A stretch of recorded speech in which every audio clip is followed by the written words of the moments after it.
Hello, everybody, and welcome to episode 6 of Beyond the Eclipse. It's the same deal as last month. There is not a visual element to this episode because I am frankly just way too busy to actually sit down and do some real editing. So I hope you enjoy the audio part of Beyond the Eclipse, and thank you so much.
Hello, everybody, and welcome to the 6th episode of Beyond the Eclipse. Today we're going to be doing the 6th episode of TLD, Enter the Earthdark. I'm your host, Aethor, and with me I have Volonda, the Dungeon Mistress of the Milady. The Dungeon Milady. Yeah. So yeah, we have a surprising episode, at least from a perspective of a person who knows you. This episode has a couple of things that I have questions. Oh, that's good, because I have very little notes on this episode, and I'll get into why later. All right. Okay, so the 6th episode, it starts with all of them in Demi's room. Mm-hmm. Demi reiterating, "You have no choice." Yeah. I felt it crucial at the beginning of the episode to remind them, "Hey, you're gonna do this, right?" Yeah. And they proceed to they have a little bit of a fun interaction, and I think they're told they either need to they need to enter the sewers. Mm-hmm. They either need to do it somewhere close to the prison or at the monastery. Yep. And Raul or Neil quickly says, "I didn't name it." Yep. He just drops that little sentence, and nobody really asks or picks up on it. Mm-hmm. And I think it comes back in a really funny way later on. But yeah. So he pitched me the idea of the monastery because he's a monk. We never really say he's a monk. That's just not how we term what his character class or whatever it is, because that makes no sense in a world type thing. But he decided he would have a monastery, and the monastery is pretty much as I described it. That's kind of how he pitched it to me. It's just a bar, dude. It's just a bar. It's just a bar. Don't worry about it. So we'll get to the monastery in a minute. We have the characters kind of debate how to get into the monastery because Raul's not supposed to be free and everybody knows who he is. Yes. So they go back to Buck Demi, and you can already see V's resistance to giving the players help. Yes. I think it's very funny to listen to you struggle. You even say it blatantly out loud as Demi, going "Is this something you guys are going to be bugging me about every day?" Because I personally feel like I don't want to give them all the easy answers because that takes away some of the struggle and the challenges they would have, and them overcoming it is more important than them just. It's like teleporting straight to the big bad. No, half the challenge and the fun and that woohoo feeling is they did it themselves. And I didn't want to take that away by giving them too many powerful allies straight away. Demi's not an ally to start with. They're a job. And I didn't want them to be consistently going back to her "Hey," and then we do pull him off, and then we do pull him off, and then we do pull him off. I'm no, fuck that. I'm not doing this. I will give you one freebie and that's it. No. I will give you one illusion. One illusion for half an hour. And that's what they get. Yeah, so you show them out the door. You have Raul hamming it up. "Oh, I don't like it, please. I'm touching my face a lot." Yes, I think changing his mustache from black to white, I think was the funniest shit. I love that so much. I thought it was really funny. Yeah. Yes. So they get to the monastery, and it is revealed that the. Wait, doesn't Caden split off from the group before that? Yep, Yeah, that's he right. does. Yeah, because he knows where they are. Like he's getting used to this strange power he has of just knowing where they are at all times. So he feels confident enough that he can leave them to. What damage are they going to do in a sewer? And if they start making tracks away from Falsum, he knows there's something shifty going on. So he's like, I have shit to do. I don't want you living with me and my daughter. Fuck this. Yeah, shit to do. So I was like, yep, I'm fairly comfortable letting them split off and do their own thing. If they go wild, then, sorry, if they go rogue, then I can rein that back in. Like, he knows what's going on. But otherwise, like, no, I'm going to take an NPC away from them. I want them to do this on their own without, like, super-powered assistance. I thought it was kind of, like, creepy the way Caden keeps saying, I know where you guys are. Yep. It's just like, calm down, Santa Claus. You don't need to do this. I wanted to hammer that shit home. If they run away, he's going to know. Like, I wanted them to really remember that detail. You were pretty afraid they were going to try to split, weren't you? Like, genuinely, like, it was a massive leap of faith that they would stay with it. And I did have, like, in the back of my brain, like, okay, I might have ideas of getting them to do the plot just from a different angle, like a evil campaign, like, inverted commas. But I was worried that they would do that, but they didn't. And I'm happy they didn't, because then I wouldn't have to pull extra plot out of my butt. So like ran with it, they went with it, so things are okay. I never had to break open in case of emergency plans, so yeah. I was always shocked, at least up to where we are in recording, that you never brought out the like fake news campaign against them. I was always waiting for it because the three of them were all on death row when the world ends, and then they just start questing around the world, fucking with shit. Like, they're always doing things, like they accidentally unleashed the doppelgangers and all that stuff. Yeah, but that's the thing, though. People didn't know. Like outside of Falsum, nobody knows who they are. Like, Balance hasn't been out in, like, society for 50 plus years. Like, yeah, people are going to remember what he looks like, but they might assume that he's Pintor or that he's just another elf wandering around. Like, again, the same with Zoltana. Zoltana, outside of the few people that she's interacted with, she's murdered, and outside the double ones, like, yeah, like, she's a murderer. But I also, like, I used to live close-ish to a prison about 10 miles from where I lived, but I didn't know the inmates there. I didn't know who the fuck they were. If they broke out of prison, I wouldn't know who the shit that was. So it was kind of, they didn't interact with enough people for it to be a big thing, and they didn't go, oh yeah, I unleashed the doppelgangers. They didn't know they unleashed the doppelgangers. They did not know that, and their doppelgangers did not look like them. It looked like Caden. So it's like they interacted in a very small way in, like, the bigger picture of things going on, so I didn't feel like I needed to do, like, the smear campaign of the evil guys versus them. Also, because at that point, if you haven't caught up, then this is massive spoilers, so please don't listen anymore, but you should be caught up if you're listening to this. Yeah. Like, at that point, Daichin didn't know that they were a threat. He has specific threats in his mind. He was working against them. Like, yeah, so his plan with Laffian didn't work out quite so well. And yeah, he kind of kept an eye on him, but, he relied on Marnak to be manipulating the situation in his car, and he let it go, like, whatever it is. He knew nothing about Zoltana, nothing to do with him. He didn't know anything about Ral at all. So yeah, cool, let that go. Squash, he assumed, was dead. So, like, he had no point at this, like, no reason at this point to go after them, like, until they became a blip on his radar. There was no point having the evil guys do a smear campaign. But by the time we got to that point, they were known enough to be helpful. So they'd already done enough, like, good things in the smaller, like, part to build up to a better image for them. So I didn't feel like I needed to do that.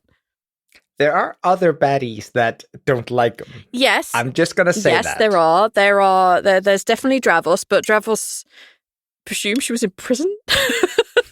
I'm talking about after, but yes.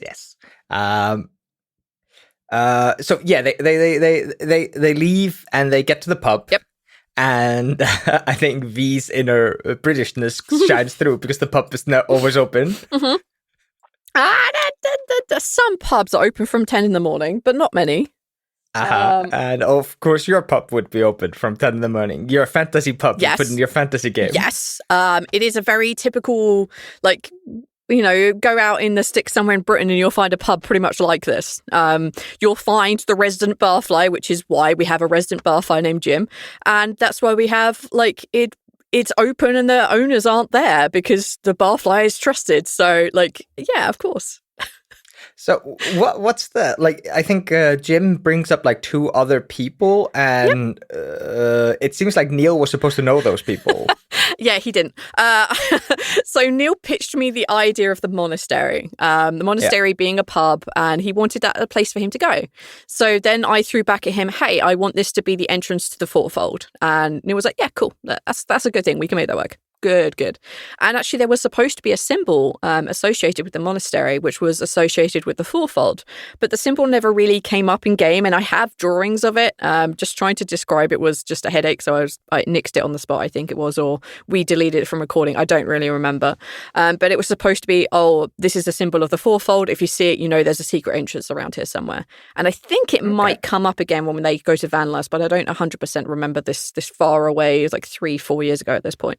So yeah, there was that, but the monastery was going to be the entrance to the fourfold. It was how it was hidden.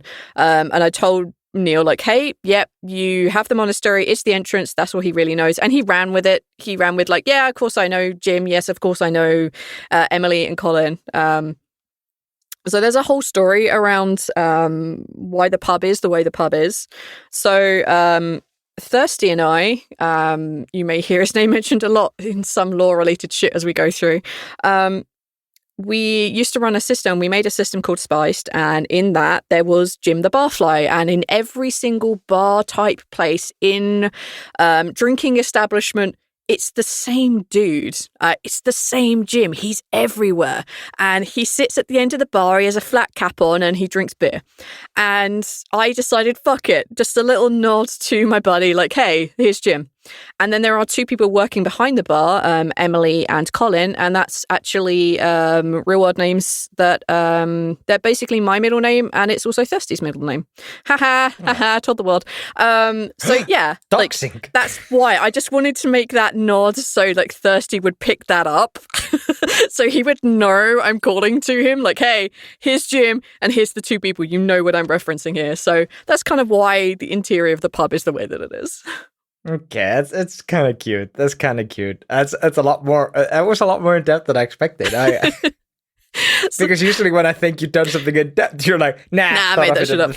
No, like, yeah, Emily and Colin. The reason they don't really appear too often when we go to the monastery is because I forget whether they're halflings or gnomes, and I forget their voices, so I don't have them appear, but I know Jim. Jim's super easy. I forget Emily and Colin a lot, so they don't really appear in the game. You then have Jim lead them downstairs. Yeah. And Jim's a little bit hesitant, but easily manipulated. I don't think Raoul even rolls against him. No, that's right. Jim is basically, he's kind of the keeper of the way down. Kind of. So he knows that the fourfold fights go on down there. He's personally not into it, but he knows enough of the regulars and he knows enough of the people who are part of the fourfold that if he gets a good vibe, he'll let them down there. If he doesn't, he won't. If he thinks that they're like, if they're part of the militia or they're part of like the guards, he won't let them down there because it's illegal. So he just goes on his gut instinct on that. And for the most part, Jim's drinking gut instinct I trust, so he trusts. So he doesn't tend to let people down there who are going to get them busted. So yeah, that's just kind of Jim's role. He had a good vibe off of them. Obviously, he didn't know that he knew who Ra was. He just got a good vibe on it, so he let them down. Yeah. You also have Raoul dropping names like a crazy person. Yep. So yeah. Yeah, and you have them go down, and Raoul really takes charge of the situation. I really enjoyed seeing that. I really enjoyed seeing Neil just go like, don't answer any questions, don't ask any questions, don't promise to do anything, don't do anything. And like this is genuinely like I went to like a really weird like underground club in Germany on a work trip I went to once, and that was very close to what I was told when we went there. It was just like, all right guys, like this place is sketchy. If you do the wrong thing, you might get like beaten to shit or stabbed. So just don't promise to do shit. Don't ask stupid questions. There you go. Let's go. And I got a heavy like good vibe from it. I like that. It was a cool like a cool little feeling to the place. So Neil, so we talked about what Ral had done in the Fourfold, and we chatted with a bit, and Neil was like, so Bogrim and I used to be enforcers, so people who went too far and were there for fun killing people, we took down and we killed. I'm like, okay, great, I can make that work. And of course, he's already paranoid. Ral is already paranoid because everybody knows that he's a murderer. They were the only two Dragonborn. The other Dragonborn is way more like charismatic, and everybody knows her, and everyone believes that he killed her. And he's obviously paranoid on the surface about that, but he's also worried about going down to the Fourfold for kind of similar-ish reasons. Like he's known to have killed people in the Fourfold fights, whether they be to the betterment of the Fourfold or not. And obviously people down here will also know what he supposedly did. So he's very worried, and he doesn't want the others getting involved in that aspect of his life. And he plays that really well. He plays Ral's paranoias and fears really well. And it comes across amazingly in this kind of little scene as they go down to the Fourfold. Yeah. I genuinely accidentally skipped over my first note because it was in a weird place on my paper. When we open the episode and Demi decides that she's going to give Ral like a 30-minute illusion, she says something along the lines of, I know what you did. I know you murdered the other Dragonborn. Yep. So why don't you just face your actions? Yep. And Casey goes, wait, you killed another Dragonborn? Nah, we'll get into that later. Yep. And I'm just like, like that sentence has such fucking weight behind it. Like to be accused of that so casually, and everybody just buying it. Like, like in a weird way, that sentence has such fucking weight to it. If you think about it like a weirdo. Yeah, I considered that Demi didn't know much about them at all before she met them. And then when she went back, and because it's obviously been overnight, she's been doing stuff and learning stuff, she just asked, like she remembers there being a golden dragonborn. She doesn't remember what happened to her. Like Demi's just out of this. There's a fire dragon. Like she's totally into that shit. So she then asks what happens, and she finds this out, and she's like, oh, he didn't seem like a threat to me, so carry on. Do. So in her casual way, she'll just drop this kind of information. She did that a lot at the beginning, because I could do that. I can't do that now. I just like the like ease with which Sultana buys it too. Like 100%. Like she knows something sketchy has happened, then found out it's another Dragonborn that supposedly killed. But Sultana is also a murderer. Just of the three, Sultana is a straight up criminal. She's a straight up terrible person. So she's like, oh, you're a murderer? Cool. We have something in common, buddy. Like that kind of thing. So we have the characters descend a little bit down into the Fourfold, and I don't have the description written down because I'm an idiot. You said something along the lines of like dried blood, and like the smell of wet cardboard hangs in the air. Yeah. What do you mean wet cardboard? Were you so? The smell of wet blood is sometimes described as like having a metallic taste, but also sometimes is described as smelling like wet cardboard. But where have you like? Just I've never heard that before. I don't know, absorbed. Okay. I was wondering if this came from somewhere in your brain, but if it was just osmosis, then it's just osmosis. I'll move on. So then you go and you actually find Bogrim. Yes, we as a team finally meet Bogrim. I like the Fourfold. I like the place that we set this in. Having houses and rooms like carved into the sides of the walls. It's just an image I love. I use it a lot in TLD, if you notice, and I love it. I don't like the idea of like, let's build houses inside a big stone thing, like, yeah, that's easy, but real skill comes from digging it into the walls. So I use that a lot. There are very few places with an underground cavern that just has houses built and nothing carved in the walls, with the exception of something we recorded fairly recently. So yeah, there's that. And I like the idea of there being a fighting pit down there and there are different entrances in and out because they're in the Earthdark at this point. And yeah, we come across Bogrim. Oh boy. So Bogrim doesn't say as much as I wanted him to, and this comes from an admission of I didn't remember what voice I gave him. I didn't remember if he was an old Scottish dwarf or if he was a young sounding Scottish dwarf, and I didn't expect, because this was in partway through a recording session. I think this is like episode 2 or 3 that we recorded on that day, and I didn't have my notes up for Bogrim, so I didn't know what his voice line was. And normally, like next to character names, if I know them easily, I don't need to write anything for them. But Bogrim, like, I know he had a sound note next to it, which is like young Scottish accent dwarf. I'm like, cool. But I didn't remember in the moment what it was. So Bogrim doesn't say a lot for a very obvious reason. I've forgotten what his bloody voice was. So after we recorded it and I QC'd it, I quality controlled it, I wrote down like all the lines that he said, and then I went back to listen to before the beginning episode with Raoul so I could make sure I got his voice matched up correctly. And luckily I did. Luckily I had it correctly, and then I kicked myself for not saying more as Bogrim. Yeah, I don't think there's an obvious change in Bogrim's voice. I think you're absolutely in the clear there.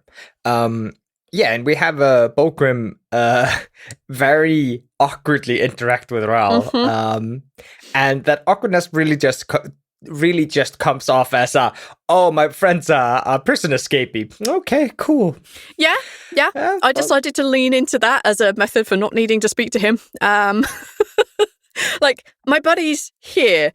You look like the other elf here, and you hit me with your tail, and you're supposed to be in prison, and you're not supposed to be out yet. I haven't put all the pieces in place. I'm not ready for you, bud. You want to leave this area? Great, I can get you to leave this area. Come follow me. And he runs, and that's literally why. Yeah. And we have I think the only person who actually says Underdark is Casey. Yeah. I think everybody else just avoids saying it. But yeah. So I'm gonna since we leave Bogrim relatively quickly after we meet him, and the characters go into the Earthdark with a single candle between the three of them. They go into the sewers. So the fourfold area is actually the Earthdark, and there are other passages and other places that we discover more as the podcast goes along, and which leads to actually the Earthdark, the kind of area underneath like the surface. But they actually go into the sewers, which isn't the Earthdark. Oh, okay. All right. So I have a question about the Earthdark, and the first question is clearly, why did you rename it? Because if I remembered D&D lore correctly, and I don't, the Underdark is a specific like plane or something along those lines, and they have their own sets of rules, and the creatures there are very specific, and there's a whole bunch of lore around the Underdark that I just didn't want to get into because I really suck at D&D lore, and I'd already homebrewed this shit, so fuck it. So I made the Earthdark, which is just that same place underneath, but it's in the same plane of existence as the like surface world. Yeah, I think in the official D&D lore, they made it its own plane to be able to fuck around. Yeah. So, because like it like a lot of the stories don't make sense. Like mega caverns would always collapse without support structure and shit like that. It's like no, it's its own thing. Fuck off. Yeah. And so, I didn't want to have to deal with that shit. So yeah. I just, as my very much like been, and if I ever do a fantasy world again in the future, to be fair, if I ever do any GMing, I pretty much always homebrew the world because I don't have the ability to retain that knowledge, and someone will always correct me. And then they'll get upset that I broke the established law. And I'm like, if I just up front say this is all homebrew shit, then you can't get upset at me about that. And you can discover the world as we go along. That's kind of it and why, really. Yeah, I was going to wrap this into the conversation about Bellum and Cicero. Yeah. So it's going to get explained a little bit later, but since we're talking about the Earthdark and the reason why you renamed it, you do the same with the stalking Bellum and Cicero. Cicero. Sorry, I'm really bad with names today. That's okay. Brain's not operating 100%. And you renamed and you changed the planes of the D&D world. Yep. But you didn't do anything to the gods per se. No, they like if I remember correctly, there is a plane that the gods exist on in the D&D lore, I think. And that was my problem, I think. So the Sentinel plane where the gods reside, I kind of have screwed with a good portion because as far as I understand the lore as it's supposed to be a plane where the gods exist and there is a bunch of heavens and they all own little bits of it. Cool, great. The Sentinel plane in this world is actually wrapped around the other planes of our existence, around the Stalking, the Physical plane, Bellum and Cicero. And it's basically a net that keeps them all together. It's the net that contains them and stops them spreading out and like falling apart. And each god is basically a node, a little cross-section in that net. So if you start taking those nodes out, if you start killing those gods, the net around the world begins to fall apart because there's no cohesion. And that's basically the Sentinel plane. That's kind of the point of what they are. So that's kind of, it's less of a flat plane, it's more of a sphere, if you will. Ooh, okay, I see how it is. I'm gonna imagine it's more of a net on top of another net. It's a net around whatever flat planes of existence you on have. Top. We don't have to go into specific words like, that would upset some people. Yes, it could be a square box. It could be a container. It could be a hip flask. I don't give a shit. It goes around all the other ones and keeps them contained. And it's just a net version of that, and each god is a node on that. So every time you burn that up, the net becomes weaker and there are more holes in it, which is why people ascending to become gods is really important because they need that cohesion back. And it's why there is a passing portal made between two different planes, is because there is literally a hole in the net. So there is a hole in those planes that, you know, the barriers between the planes. So that's kind of why that is what it is. Well, that's interesting. That's a cool that's a cool visual representation and a physical representation of what's going on. Yeah, and I was also very keen that Soulfire is the reason that happens. Like, I already knew how the gods died. I knew that it required sacrifice, because it kind of does. And that's how you carve them out. So that's how you get that kind of little cross-section cut out, is you use that fire to burn, like, the nets around that, and then God is gone. So I knew that was all going in, and that's how I fucked with the Sentinel plane. It's not quite, I think, exactly how it is in the D&D lore. I'm pretty sure it's nothing like that at all. But yeah, that's what it is. I'll tell you now. In the D&D lore, there are a bunch of different planes, and the gods resides within different planes. Some planes have more than one god. Some planes only have one god. It's a mess of planes. Yeah, absolute mess. I can't deal with that shit. So I just made it as simple as I could. Actually, funnily enough, that is the structure of our of Bikron's existence is, if you imagine a circle with a cross in it, and that comes up a lot as imagery for Bikron. And when we do the crossover episode, spoiler if you haven't gotten there yet, in the crossover episodes, there is a piece of paper that they look at where the person that used to reside in that area, he wrote a bunch of journals, and in there was a big piece of paper with lots of circles, and it had, one of them had a cross in it, one of them had 9 like horizontal lines in it, some of them had spirals. They're all representations of different existences, like plane structure. Because if I remember rightly, D&D like looks like it has like 9 like horizontal lines inside a circle. So that was the representation of that, and I think that's the same as the Dark Dice one, or at least it was. And then our one is a circle with a cross in it. So I just had all these different images in there, and that was why. Oh, that's a neat idea, to use little circles with lines in them and to represent different planes. Yeah, I think it's in the back of the number D&D. Of I think it's in the back of the D&D handbook. Actually, it has like the circle with the planes written in there. I never really studied it because. No, but I think that's in there, and that's where I got the idea of making it a circle with a cross in it. It's why when we get to it, if we ever get to it, Kesa, when she's in her avatar form on the physical plane, she also has an onyx pin which represents like, oh, it's her tie, it's her power. That's why it's a circle with a cross in it. It's because she is bigger than all of this. She is a big structure of that, so that's why her symbol is that. All right. let's. Sorry, it's a lot more world building than specifically this episode. I'm sorry, folks. No problem. We'll definitely come back to this when the other planes get introduced more. Oh yeah. So, I guess my next question is: the characters enter the sewers, and the question is, why a sewer as the first dungeon? It's contained. Okay. It's the first one, and at that time I was going to go for like some really big symbology. It was going to be like you start in the gutters. What's below the gutters? The sewer, and then they slowly build up, and then eventually they'll end up in like a really big tree fighting like up in the cannon. I never materialized that. I kind of forgot after I did the sewer thing. So my brilliant idea of like symbology, it just ruined. It's why we started in a sewer though, because I always had a sewer. I always had a sewer as like the first place, and the old sewer system was very close to where the Falsum Facium temple is, and it was easy to, if there is an earthquake or if there is an earthquake and the land shifts, that you could then break into that. I needed a reason for them to be able to get underground, and they got underground through a sewer.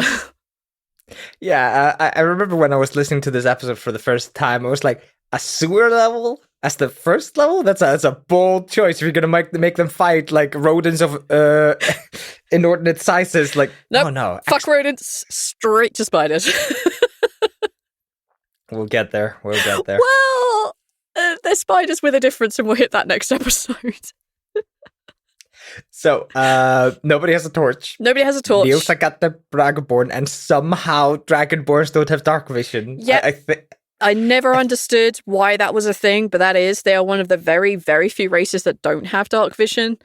But I think if people are leaning into, I only have to rest for 4 hours because I am an elf, or I get to bypass this because I'm a warforged, you also have to go with some of the negative side effects of that, including you're going to age, your inability to have dreams, you can't see in the dark.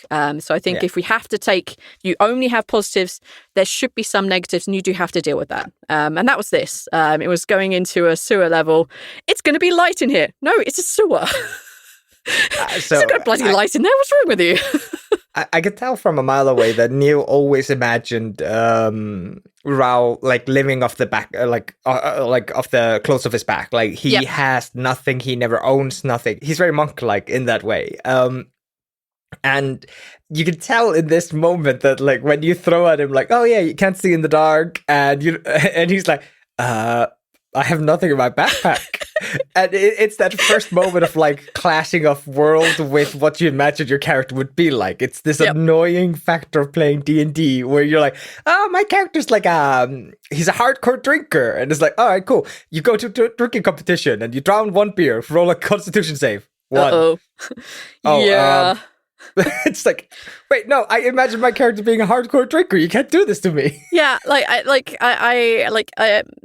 there is like certain ideas we have, and that's kind of the clash and the failure. I think a little bit of the system is that you can make characters with amazing backstories, but the first fight they ever have, like they miss with their sword because they don't have a high enough like ability score. I'm like, that makes no sense for the epic backstory that you have. If your epic backstory is that you are a folk hero because you can drink literally anyone under the table, and then your first drinking challenge is like half a beer and you fail, that makes no sense. So for me, I'd hand wave a lot of that shit and at least get you in the finals before we completely fucking fail with it. But that's just a side effect of having levels. It's actually, hey Thirsty, why we didn't have leveling in Spiced, because it made no sense. It doesn't make sense to do that. If you start with an epic backstory, be epic. But alas, D&D isn't quite set up for that unless you decide to start at a higher level. And I didn't want them to start at a high level because some of the challenge comes from just getting through those levels, and you can see growth, but only if you allow the growth from level 1. Yeah. I can't remember the name of the system, but there's a system out there where you write down like single sentences as your like abilities, and it's like my character's like background just means like, okay, he's a hardcore bar goer. And then every time you can argue that would affect the roll, you can roll with a bonus or whatever. There are loads of systems out there. I know that City of Mist does it. And I know, City of Mist, I know for sure does it. I had a character who was a Valkyrie. That was her like mythos. And one of her mundane was she was an ardent alcoholic. She was trying to overcome it. But every single time we were in a pub, anytime we were in a bar, anytime there was booze involved, anytime she was drinking too much because she just had enough of the shit situation she was in, I got extra dice for it. And I'm like, yes. And that's, I think, a slightly better system for doing things like that. So, yeah. There's plenty of systems out there. Please go check them out, folks. I have a feeling whatever comes after 5th edition, they're gonna introduce something like that. They seem to be veering a lot away from the heavy, like number crunching system, and they seem to be making it softer and softer. And I wouldn't be surprised if they added like you get to write 4 sentences about your character, and these will give you +2 to your rolls or whatever. Like, we shall see. Whether I play that or not remains to be seen. we'll see what the hell we'll be doing in 20 years when the next system comes out. Yeah. All right. So where were we? Neil doesn't have a torch. Yes, Neil doesn't have a torch. And they desperately look through the dark vision folks like, well, we don't have torches. But a priest pack does come, I think, with 3 candles. So that was a good saving grace. I was very happy with that. At least he could eventually see. So they walk and then I think around. I threw them a bone by having them literally come across a torch of someone who was running away. Yeah. And I will admit there was something about that that interaction when Neil's like, I don't have anything, and everybody's being so mean to him. What was it he said? I'm prepared. I have a sweater. I have a hoodie. He's getting bullied so hard. Is it a hoodie of dark vision? Oh yeah. Ooh. Yeah. And, they're being so mean to him. Oh, they're being super mean to each other at that point. Yeah, to be fair, they haven't found their groove. They haven't had that bonding moment really yet. Like, yeah, they've been hung at the end of a noose, but it's not. They haven't really had time to spend with each other, so they're still really snippy. There's still a lot of power plays going on. I noticed it a lot in this episode. I actually have written down here, and I think on the previous episode too. There's always a little I'm more powerful than this, and I can do this, and you should have done that, or you should be prepared. There's always those little snips at each other, and I'm glad that's gone because I would irritate the shit out of me if it continued. But I knew that it would eventually disappear because you spend long enough time with each other in danger, those kind of weird little things either blow up, which they actually do. Spoiler. Or they deal with themselves, which they do. Spoiler. So it's I can actually think of 2 scenes. It's Ballas trying to upstage Caden by proving that he can also do magic. Yep. To Talus, and then you have Sultana getting quite cross with Demi over not being interested in her god magic. Yeah. I couldn't explain why because that would give out too much about what was going on at the time. But she's done that, and I was like, I thought it was quite funny that Sultana was like, well, fuck you then. I loved it, but I still love the fact that she gave Demi a high five at the beginning. I'm like, yes, I love it. Then we go into the sewers, and we have a scenario that. Okay, so I listened to this show about 3 years ago, I think. Mm-hmm. I started listening to it around the time that the first episode of Squash is recorded. I think I actually was listening to it for a little bit before. Yeah, if I remember rightly, you listened to some episodes before we met in the White House Vault. The White Vault House. Yes, I think so, yeah. Yeah, you had already asked me to be on at that point. Yeah. So the scene that's coming up stuck in my brain like a fucking spear because I don't think it gets a clarified resolution for a very, very long time. I'm not sure that it has. Yeah, I thought so. But I have decided not to bring it up because Squash has no idea about this bullshit. Of course not, no. So next thing that happens is that they get a choice of a fork in the road. They can either go towards the sound of people or some light, if I remember correctly. Yeah. And they go towards the sound of people, and they meet an elderly orc leading 4 younger orcs. Correct. And this interaction is so weird. there's nothing bad about it, but it is so like they don't know what to do with themselves. Mm-hmm. So we have this old orc who's looking for another half orc. At this point, I'm assuming that's Damas. Correct. The only other half orc we know who actually has affects the plot in more ways than being a bad guy. Yep.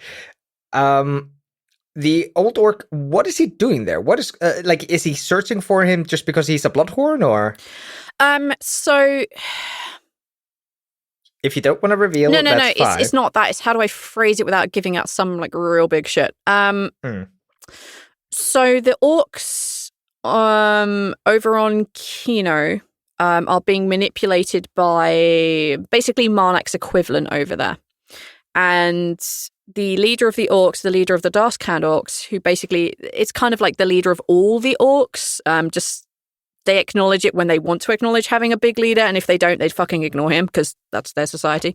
They just get on with their goddamn lives, and if the king turns up, well, fuck you, unless we have to go do some royal battles. Anyway, he is aware that shit is going wrong, and that there is something terrible, but they're too far in, and they can't back out without help. So they go to the only set of orcs that they know will be able to interact with people in Discora without getting like in trouble. They already know the situation going on there. They could try and give them a heads up.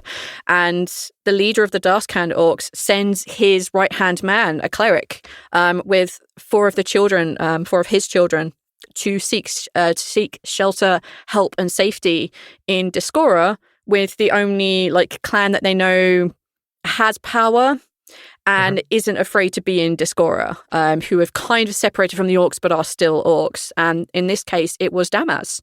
So they acknowledge Damas as their leader, and that's why they're looking for. The only Bloodhorn, however, they have heard the name of, mentioned a lot, is Demi. So they send them to Fausum first, and then Demi sends them down to Vanlas. And then, because Damas has already moved, they're just like, go to Fausum. So the Darkscand orc, the cleric that is traveling with the kids, leaves the kids in Vanlas and has to head back to Fausum. So actually, even at this point in the game, he's only really just re-arrived in Fausum, back to where he fucking started. So I've been mapping this poor orc as he's traveling around trying to explain to Damas what's going on, but at this point Damas already knows. So yep, because Damas moved around more than I thought he would, and because our interactions with Damas meant he moved around more than I thought he would. So it's just one of those stray plot hooks that could have come in earlier and delivered a different type of news. I'm fine that it didn't get brought up, but it's just one of those like stray plot hooks that's still hanging around. So yeah. So that's why this has been like a splinter in my eye, because I could tell 100% there was a point.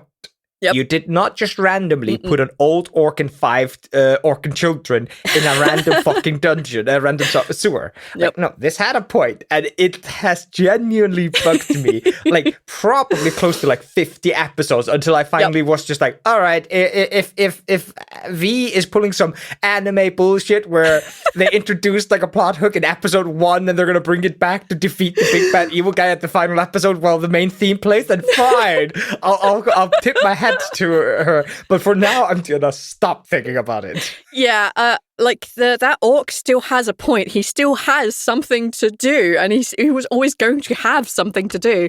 I just need him to catch up with the right person. So I have to wait for him to catch up with the person, and it's not Damas, it catch up with someone, and then hopefully I can then utilize him for stuff, and then they can learn more about the orcs and how they were supposed to work, and like our Discora team can understand what is going on with the orcs over in Kino, but until he catches up with the right person and gets reintroduced to the group, because it'll be great for those three, because they'll be like, hey, there's this random dude, they'll probably forget about him, but like, hey, there's this random dude we met back in episode 6, but until that happens, to be fair, it may never happen. He may go to meet someone and that person never return in fucking Fausum, and he'll be just stuck there until the end of time. So, is the character supposed to be an Eye of Grumsh? No. So this is like, so there's like the Eye of Grumsh, and then there's like the Sage or something of Grumsh. I don't remember exactly. It's like a cleric or a priest or something along those lines. And that's what he is. He is not an Eye of Grumsh himself. He is someone who is like the magical equivalent. just more of a sage type person than a straight up warrior. So he, when Sultana's trying to get him to speak a language, and he's like, small racist, like, not a huge fan. And then you say elves, and his eyes light up. What's the big deal there? Oh, that's his magic coming out. That's his, like, fight or flight instinct, I guess, coming in. Like, he's uncomfortable around a lot of, like, because he's only ever been around orcs. Him traveling here was, like, a big ask of him. And, like, I had a whole kind of history plotted out for him, but that's never come up and probably never will. So it was a big ask for him to come do this, but he did it because his leader told him to. And he has, like, the 4 kids that he didn't exactly help raise, but he, you know, he's growing close to them. So he's doing this because of them and for his leader. So, like, when someone mentions that it's that instinct of, like, I'm going to need to fight this, right? Nope, calm down. You don't need to do this. Be wiser than this. You have a mission. So it was just this magic beginning to flare up. Okay. Yeah, so we have an interaction with the orc. The orc is extremely dismissive and difficult to work with, and won't really say what he's about. And then when the team doesn't give him the veneration that he feels he deserves, he's just like, nah, I'm gonna leave. Fuck you guys. I'm done with you. Live in the sewer. I ain't living in no sewer. I love how indignant he got at that. How dare you? Fuck off. That's exactly, like, he's a man with pride. He doesn't want to be doing this. He's really living in a sewer. He's just passing through. That's fun. I really like that. And we have peak diplomacy from Sultana when he's like, I'm here to find a half orc. Ah, gotcha. Hi. It was great. Okay. Roll persuasion. Then we have the team split off from the orcs, as they don't really get any real information from the orcs, except, like, roughly where they should stay away from if they don't want to deal with the creatures that are down here. Yeah. And you spend a lot of time dancing around what these creatures are, because when they arrive in the next area, there are white silky strands over in the eastern corner. Yep. Creature of an indeterminate amount of legs, and then as they start looking around, you have somebody have drawn a creature whose head is surprisingly like their body is weirdly strong or big, and it has like 8 legs. You're spending so much time not saying spider, but meaning spider. Yep. Is this something you enjoy doing, or? Yeah, I think I've mentioned this a lot, actually. I find that if you tell someone exactly what it is, if they know the meta, they can't help it. Or they do try and help it, and they purposely stop themselves knowing the information, even though their character might know the information. So I try to describe the creature versus saying the name of it. And secondarily, for people who haven't played D&D or who have no real knowledge of, like, fantasy stuff, but they're listening to the podcast anyway, it's more accessible if I describe it and then give it a name versus here's the name, because then the players aren't interested in what the description is anymore. So I try and do it the other way round. Like, for example, if I say Beholder and you don't know anything about D&D, what the fuck does that mean? Whereas if I describe like a floating mass of flesh, and it has stalks with eyes on the end, and they're blinking at you and looking in different directions, and they're brightly coloured, you immediately know there's some real dangerous shit going on right here. Versus the word beholder, which means nothing to you. But for a D&D player, beholder means so much, and there is so much meta and lore around that. And it also means that I can't fuck with the lore too much if it's a really well-established thing. So I try to avoid that where I can. And also, I just didn't want to say the word spider. Like, no, fuck it. Like, you can deduce that this is a spider. I don't need to say it. Yeah, you absolutely make them say it. As they go looting and they find a little bit of gold and they find a spooky drawing of a spider. Question, why did somebody draw a spooky picture of a spider while running away from spiders? I don't know. Okay, that cool. Entire spooky. Little, like, I the only thing I really had planned down here was orc encounter and come across the spiders and where they are. I didn't have this town planned at all. I just knew that there would be some people who were caught by spiders and they'd be in cocoons. The little town I hadn't planned on having here. I just thought it'd be a cool little thing to throw in because I was also aware that we were about halfway through recording this episode, I think, and I didn't want to start a fight knowing that the episode would be like almost 2 hours long, whatever it was, and I didn't want to do that, so I was kind of playing for time at this point. I paid a lot more attention to the clock, trying to get much closer to 1 hour than my like, I don't give a shit attitude now of like, as soon as under an hour and a half, good enough. Poor Neil. Poor Neil. And poor me. I have to like, every time I see an episode now and it's more than like 85 minutes, I internally weep because I don't listen to Discord on fast forward. I do Kino because it's like 3 hours long. And I know that on mic sounds good. So I let it go and then I listen to it again later on. But for Discord, especially like now, I listen to it at the correct rate. And if it's a really long episode, I internally cry. When I now see episodes that are less than 70 minutes, I internally have a jump of joy. I'm like, yes! Woohoo! But then, back then, I was trying to pay much more attention to the clock and make sure things are paced out properly because I knew that we were aiming for about an hour and I've been pretty good at trying to keep and maintain that. So I didn't want to start a fight too close to the end of that hour because I knew that it would be another episode and I didn't want one episode to be short. So we have a town with people in it and there were people to interact with and there were things drawn on the wall because, I don't know, I don't understand it, but I do love I scrawled what killed me on the wall before I died in my own blood. There's something about that I love. It's terrible and stupid and no one should really do that. But I just wanted them to have that little moment of like, okay, if I'm inventing a town, what's here? Well, let's give them an even bigger hint that there's a spider. I'll tell you this, I am vindictive enough to use my final breath to fuck whoever killed me rather than leaving like a loving note to my family or try to like think of a peaceful thing. Like, no, there's going to be fire in my eyes and I'm going to be like, fuck, what's your name? You. What's your name? David. All right, there we go. Fuck you, Dacian is what like Squash will scroll on the floor when he kicks the bucket. Oh, that's written somewhere in the ground underneath the in the city of Savras' city, the lost city. Savras' city, yeah. God, names are just stolen from me today. That's right. So yeah, you have this entire town that was invented. Okay, wait, I have a question. Yeah. Why an hour? Where does this?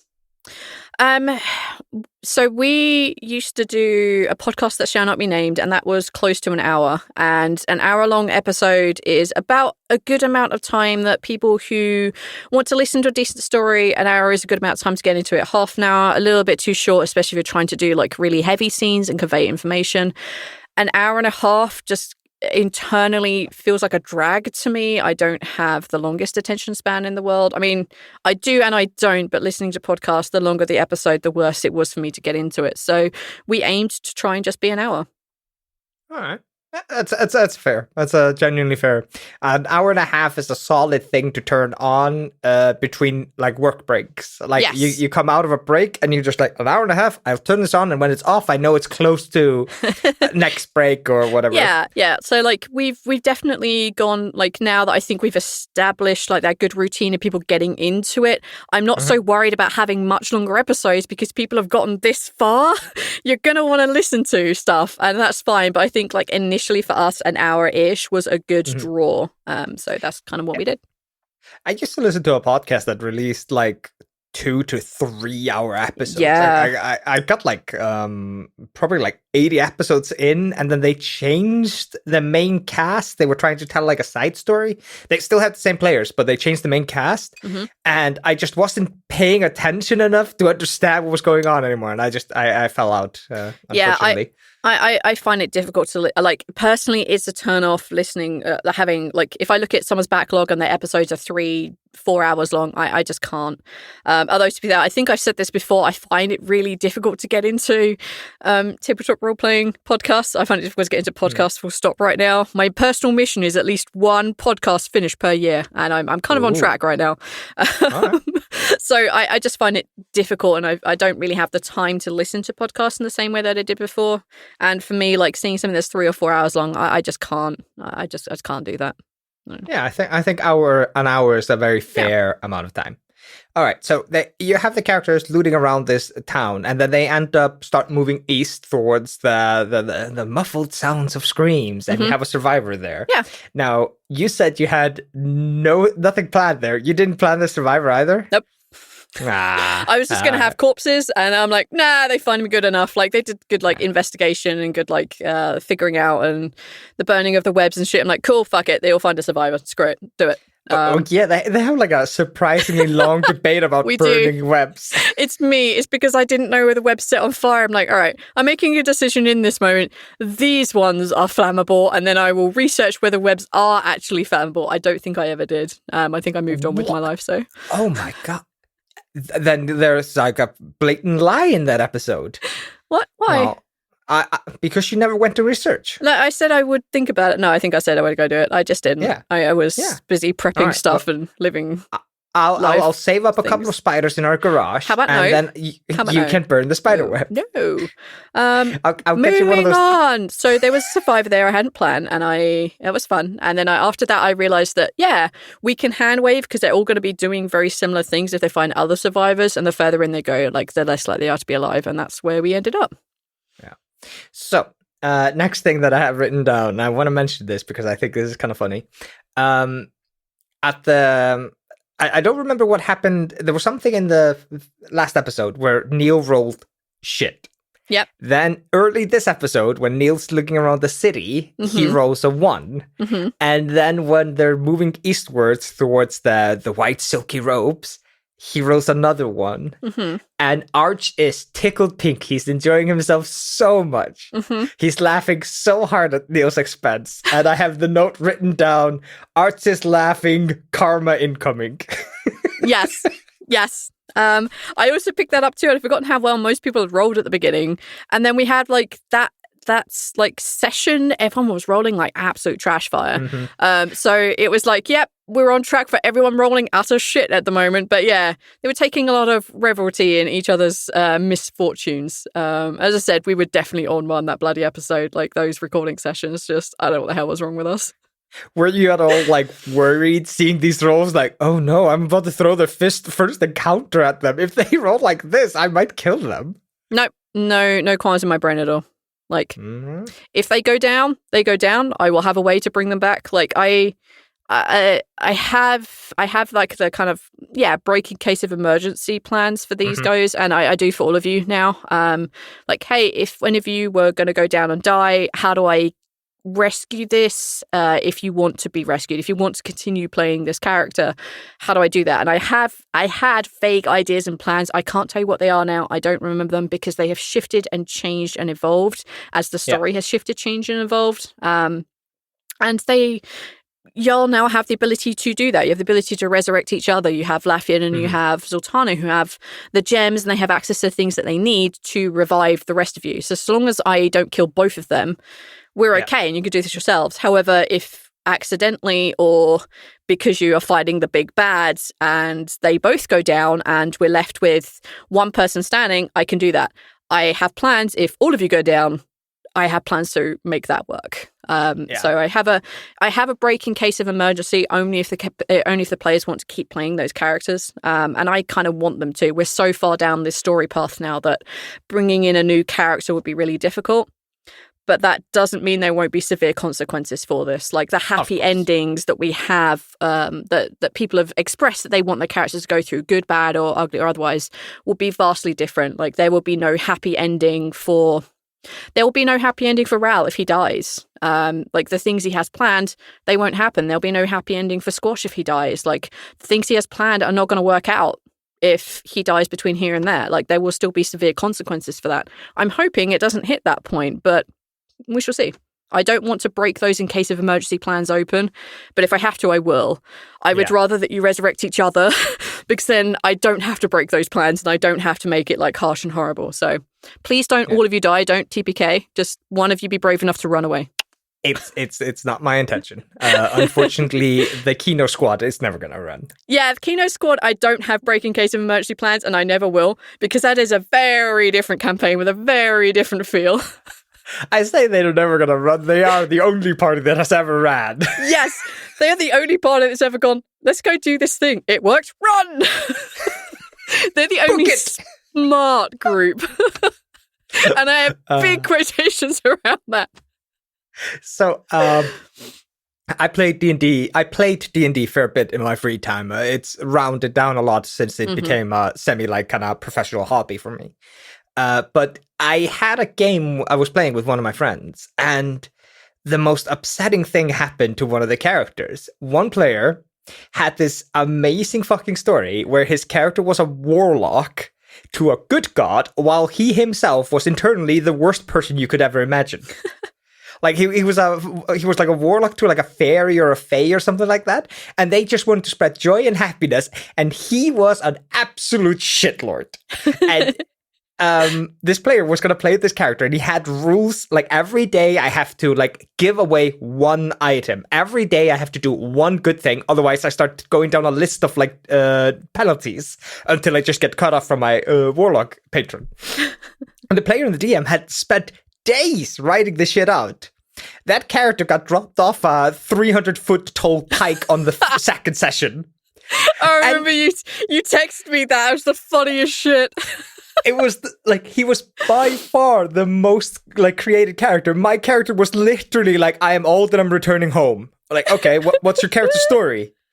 I'm old and I'm returning home, and I'm also a monk, so I never owned anything. So I've just been traveling my entire life, just walking.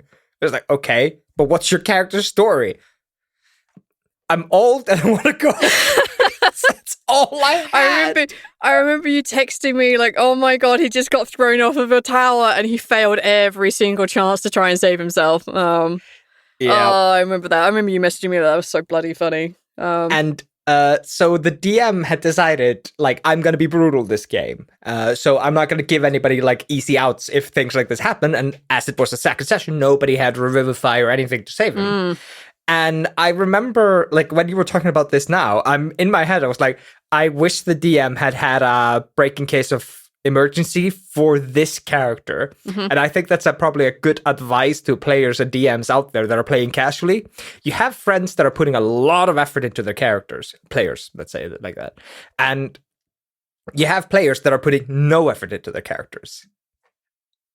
Divine the difference between them and put a little bit of extra effort into saving somebody's important character. Yeah, like, I mean, to be fair, loss is a big part of this game. And to be fair, I didn't lose a player character until, I think just after we started TLD. Rethix killed my character.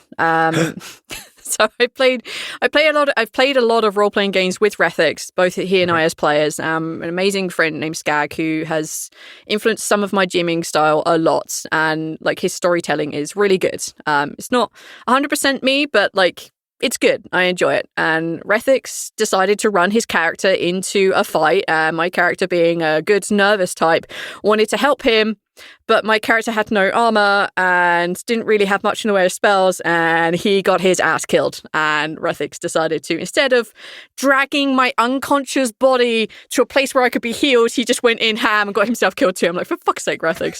That's the first character death I ever had, and that was like a big impact because I spent a lot of time on Lynn and I enjoyed him a lot. But I think there still needs to have that relevant risk of death. But I think your breaking case of emergency plan should be an absolute one-off. Like, there still needs to be that risk. And I think lower levels, it kind of really depends on your characters and your players as to whether you should have those set up or not. Because, for example, in TLD, the story is so wrapped around the players and the characters that I would find it difficult, but not impossible to replace them. And I don't want to. That's my honest answer. Like, yes, I will joke around and say that I'm trying to kill you. And I will be brutally honest when we're going up a fight against, for example, Daichin. I can't pull punches with Daichin. I have to go out and try and kill you. That's the whole point of him. But that doesn't mean I want to kill you, and I will find ways to avoid that if I can, but sometimes you can't, and you have to have that risk there. Otherwise, there's no... If you know you're going to live, you can do way more foolhardy stuff, and it wouldn't make no sense to survive from that. So, yeah, kind of balance it out, but that's the skill set of a GM, I guess. Yeah. No, yeah. I think you absolutely, like... I think we're very much in agreement. Like, you don't have to have a break in case of emergency for everybody, but I am recommending dividing your players considering dividing your players into doesn't care and cares, and proceed from there. Yeah. No, I have a really I have very strong emotions randomly, and I get really attached to my characters, and I hate it. I hate how much it slips through. But if I feel like I'm being fucked in D&D and my character's put into like a really bad position, it bleeds through so much how bitter I am. And I hate it. I hate listening back to myself, hearing how bitter I am. And it's like, buddy, calm down. It's a game. You roll dices. Everybody's playing the same game. Calm down. It's just like, you are at least bitter at the table. I get upsetty after the game. You get like super like, and I can tell when you think that I'm being super mean and being a complete dick. But I get upsetty afterwards, and I just get sad after the game. During the game, I'm like, I totally understand. Do what you need to do as a GM. This is our story, and if you want to be an asshole, great, go for it. Like my character will overcome this, or they won't. Either way. But after the game, I'm always super sad and upset. But at least you're like bitter after the game. I hate how bitter you sound bitter, and I can hear it.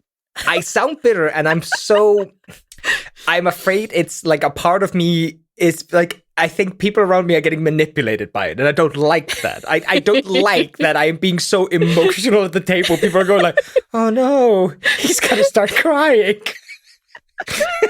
I don't like it. You get grumpy and angry. I don't think I've ever gotten you to the point where you're about to cry because I'm so mean to you. No. I mean, it is my intention to make you slip up again like I did in Dark Dice, to make you swear at me in Icelandic or something, or make you cry. One of the two. I want to get back to that point, and I don't know how I did it the first time round. That's why I'm so frustrated. That's why you're bitter. Sorry, I'm bitter and annoyed. No. Anyway, let's move on. Yeah. Well, we're at the end. The characters go down the eastern hallway. They light a arrow on fire. They knock it back and shoot it down the hallway, and something starts skittering out across the ceiling. If I remember correctly, you describe it as green. Yes. I think in my notes I have green and blue and red, and I don't remember if I bring them all out. But they are in my notes, and it is a really basic stat block. It is, this is their strength, this is their plus to hit, this is their damage, and this is their plus to any saves that come up. This is what I'm doing, and my stat block is super simple. My stat blocks back then were, and I freely admit, shite, and no one should ever follow those. That's why I'll never release them as notes as written, because they are bad. It was literally, this is the damage they do plus like damage, this is the plus to hit, this is their plus to saves, and there was nothing more complicated than that other than their hit points and their AC. Like, you have to hit this number to hit them. I couldn't remember which way round the AC works, so I just wrote, if they have an 18 it hurts them. I have that shit now, because I personally just don't remember what the fuck the difference, at least especially then I didn't remember what it was, so I just wrote down the numbers. So I have them as different colors because I wanted there to be like an ancient threat and an ancient danger that came out from this corridor where Faust Faceum was. So I just wanted them to be different. I didn't want them to just be a typical black or brown or slightly reddish looking spider. I'm like, nah, fuck it. We'll make them cool and we'll give them armor. Yeah. I hate myself. Well, stop talking about the spiders, because the next episode is a fight episode, and I don't know how much we have to say about it. So let's keep it in there. Yeah, we might do 2 episodes. We'll see how much we have to say. We'll see how it goes, yeah. All right. I think that's about wraps it up. That was episode 7. That was episode 6 of TLT Enter the Earth Dark. Yes. I want to thank everybody for listening to this episode of Beyond the Eclipse. We have to do one more thing. It's the blooper. Oh my. Yes, I've forgotten how many bloopers we had to start with. And Casey's blooper, that whole blooper, I don't know how that came about, but I remember that Casey was like, I hurt myself. And it's like, why? What was it? Casey tried to flip us off. We did something and I don't remember what it was, but that whole bit, beautiful. I love it. I think it was Casey was flipping off Demi for not being interested. Yeah. I think so. And I genuinely was cackling over here listening to it was. I was flipping off so hard I hurt my hand, and I'm just thinking this old meme like, I hope they can see this because I'm doing it as hard as I can. Yep. I loved Neil's like, we don't like each other. Neil's if all our bloopers are scripted, like you would never in anybody's situation in an audio podcast write a visual gag as a blooper. It was absolutely fantastic. Yeah.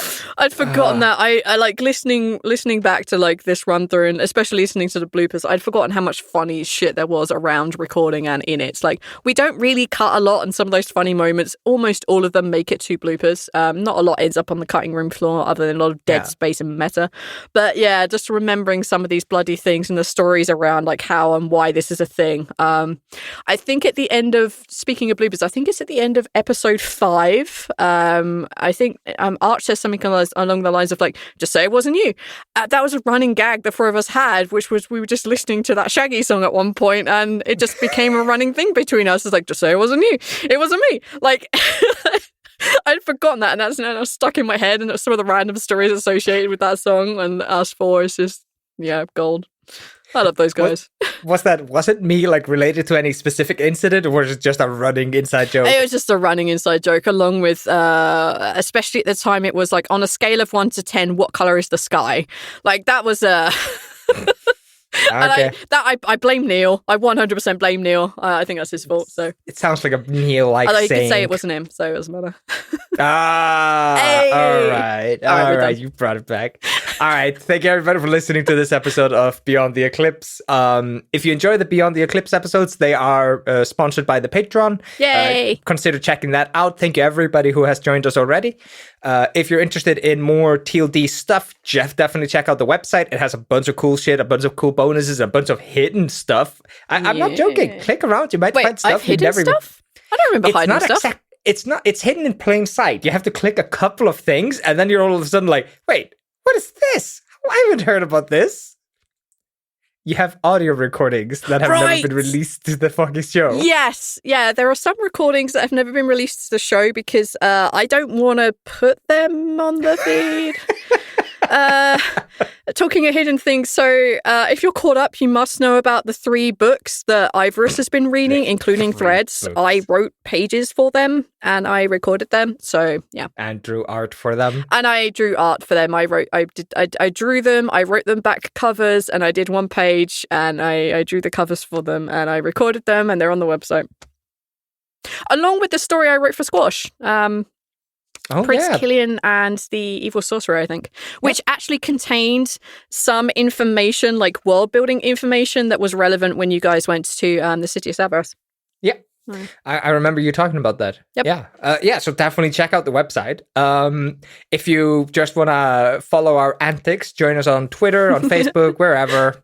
All that good stuff. You guys know what I'm saying. You know what I'm about to say. Hope you enjoyed, and have a great week. Bye. Bye. Hello, everybody. Just a quick jump in here before we end the episode. I just wanted to thank our sponsors, the Patreons. We do the extra Beyond the Eclipse episodes thanks to the Patreon goals. So if you are enjoying these and you want to see more, go check out the Patreon. Maybe there is a tier that you enjoy. We have been doing really cool things on there recently. And check that out. Other than that, I hope you guys have a wonderful week. And bye.